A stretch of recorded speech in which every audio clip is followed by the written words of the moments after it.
Welcome to the Maura Sweeney Podcast. Maura is an international speaker, Huffington Post contributor, and the trademarked ambassador of happiness. In 10 minutes or less, Maura weaves clever anecdotes, insightful questions, and personal stories to challenge your mindsets and enable you to live happier from the inside out. Here's Maura with today's podcast for you. How did that other person make you feel? If you're on a path to living happy from the inside out, this is one supercharged question that will help you on your way. How did that other person make you feel? How often in life do we have experiences with people that we know and then maybe people that we don't know? And we deal with information, we deal with intellect, and we even deal with activities.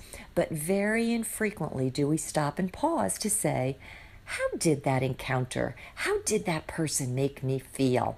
I want to start with a quote that I really love. It's attributable to Maya Angelou, and I have used it before. You'll find that it will resonate with you too. This is what Maya has said.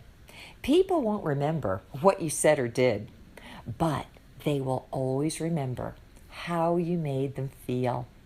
Now, people may not ask themselves how they feel about an encounter with you, but they will remember the feeling.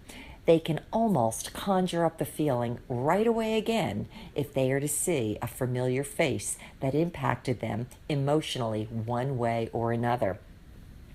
I happened to come across this question to ask for this most recent podcast because in this past week, I had the pleasure of having two separate appointments with two new women that I did not know before. And in both cases, I know that I left feeling better. I left the meeting feeling so wonderful, so uplifted, so encouraged and inspired.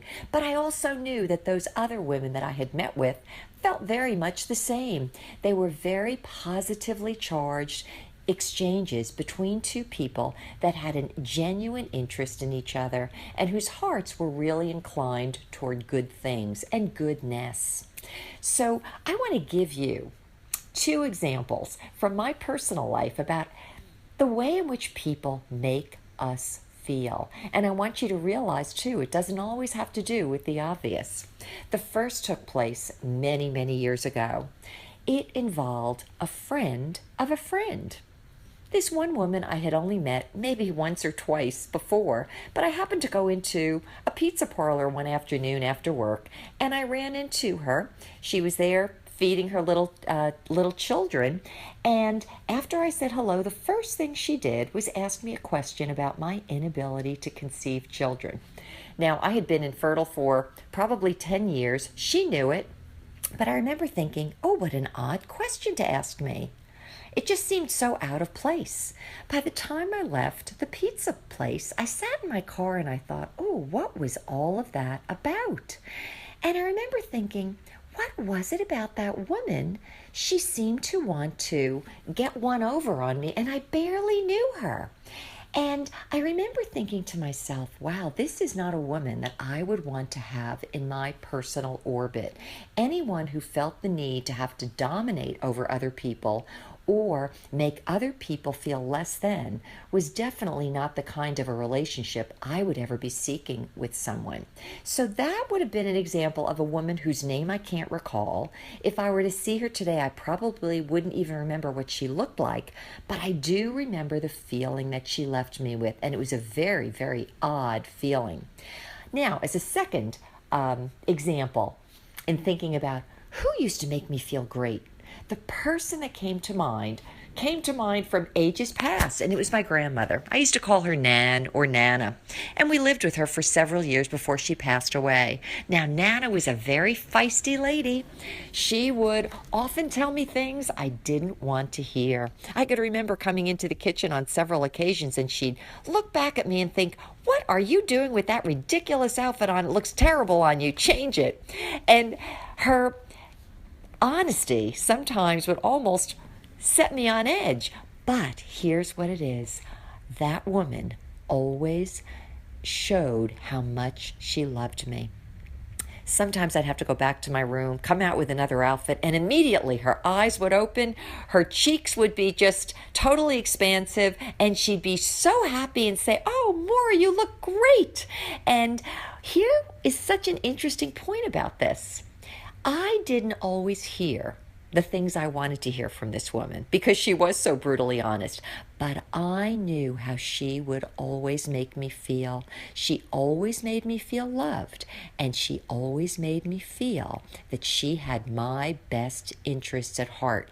It was so obvious to me and so apparent that when I started writing my books on the art of happiness, and one of them was written on value systems, I used my Nana as an example of the value I came to love most in life, and that was truth, and she was the embodiment of it. So let's get back to you and your relationships and how they make you feel. When you have opportunity at the end of each day, or maybe after you leave someone, ask yourself, how do I feel in this moment? When I think back to my exchange with person A, it may be someone who's very familiar, it may be someone you met for the first time. How did that person make me feel? Did I feel uplifted? Did I feel freer? Did I feel affirmed? Did I feel that I was being given an opportunity to speak or to express myself? Or conversely, did I feel like I was being domineered over, or dominated over, better said? Did I feel like I was going to be taken advantage of? Did I feel insignificant? Did I feel invisible? There are so many different thoughts that come to mind, but each one of them will actually give you a feeling. Now, here's why this is important. When we can take stock and take a few moments for that kind of personal reflection from an emotional standpoint, we will learn a lot about ourselves and a lot about the types of relationships we regularly choose to engage with and the manner in which we engage with them. And when we do, we end up empowering ourselves. Sometimes we could find that there have been very familiar relationships that we've been so accustomed to that we never thought to say, wait a minute, is this relationship making me feel good, or am I walking away feeling terrible? And if we don't feel so good, then maybe we have opportunity to reassess and redefine the confines of those relationships. Now, I want you also to think about this same question. How did that person make me feel when it involves you? In the same way you can leave someone else and say, how did I feel? How did that person make me feel? You can take the same opportunity to think about an exchange you had with someone earlier in the day and say, how do I suppose I made that other person feel in that exchange? And you could ask yourself, did that person walk away feeling like I saw them, I appreciated them, I asked personally about them, that I was interested in them, that I valued them? When you can learn to do that, you will also learn to empower yourself to bring forth the best elements from within you. We find oftentimes that the more we give and the more aware we are of something, the more we receive the same back in kind. We can not only decide what relationships we wish to keep close at hand, those kinds of relationships that will uplift us, that will strengthen us, that will help us grow and support us. We can also decide, too, to step back a little bit from other individuals that might be a little bit toxic. Either way, you can put yourself, by asking that simple question, how did that person make me feel? You can put yourself in a much better position to be living happier from the inside out. Well, that's been my thought for today, but before we go, let's tune in and listen to what someone else wants to share with us about what makes them happy from the inside out too. This has been Maura with Maura for You. Hi, my name is Veronica Ligeti. I am originally from Hungary, but living in the beautiful country of Luxembourg in the European Union.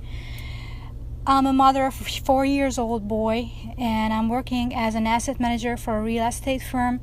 But what really makes me happy as a singer and a dancer is to be on the stage, to sing and dance for the people, to interpret my personal emotions to them, to touch their heart and soul, to get into their soul, to make them feel happy, to cause beautiful moments for them, because that's what makes me happy.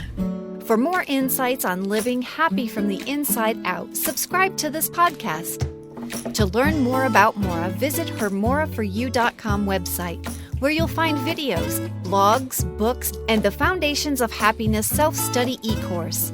Maura, 4, letter U.com, where Maura is always for you.